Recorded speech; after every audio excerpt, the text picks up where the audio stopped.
Brilliance Audio presents One Kiss or Two, The Art and Science of Saying Hello by Andy Scott, performed by Rory Barnett.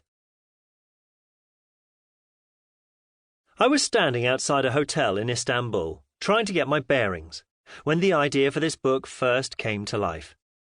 Two bouncer-like figures stood either side of the entrance, looking tough.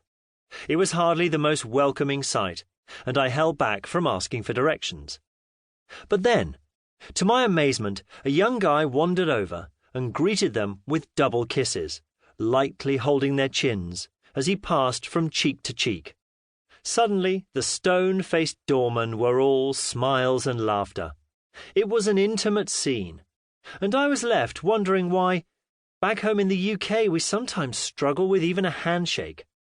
What was so different in Turkey? In different forms, this was a question that stayed with me over the following months, as I made my way across Europe and down Africa. I'd finally finished my PhD and was on a giant trip, trying to get from Cambridge to Cape Town overland using public transport.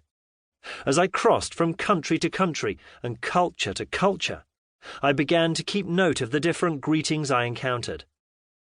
I was particularly struck by the reception I received in Sudan. It was a country I was nervous about entering, with its news dominated by war and instability. But where I was travelling, I needn't have worried. Apart from the barren landscape and burning heat, my overwhelming impression was of incredible friendliness. If in doubt, all I had to do was use the traditional Arabic greeting, Assalamu alaikum, peace be upon you, and people's faces would light up as they returned the gesture. Back home, it was a sentiment reserved for my yearly visit to church, and even then was a bit embarrassing. But here it felt like the perfect way to break down any barriers or suspicion, and I found myself greeting like never before. The physical side of Sudanese greetings also had a special quality. Between men, they often began with an exaggerated pat to the right shoulder, before combining this with a handshake. I started off tentatively, but there was always particular delight when I joined in the ritual. In Ethiopia, the shoulder pat became the shoulder bump, which was then replaced by a sort of finger snap in parts of Kenya. Of all the greetings I encountered, though, my favourite was towards the end of my trip in Namibia.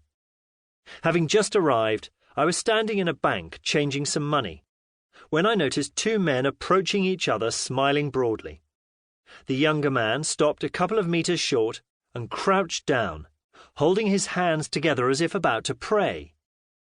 He then gave a short burst of applause, while the other man watched in appreciation.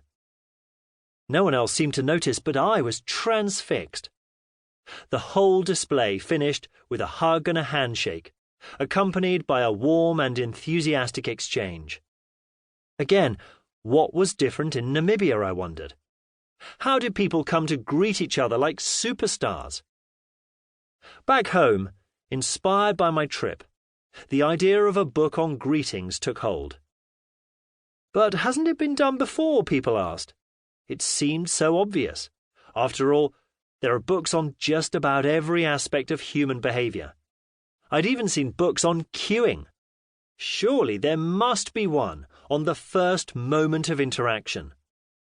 I nervously turned to Google, certain I would find the book that would kill the idea.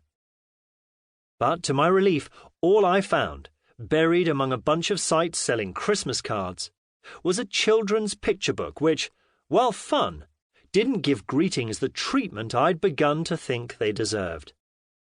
At first, I thought in terms of a global guide and began to search for and catalogue different greetings from around the world. There were more variations of the handshake, such as the diagonal clasp and fist bump, and then different twists on our most common greetings.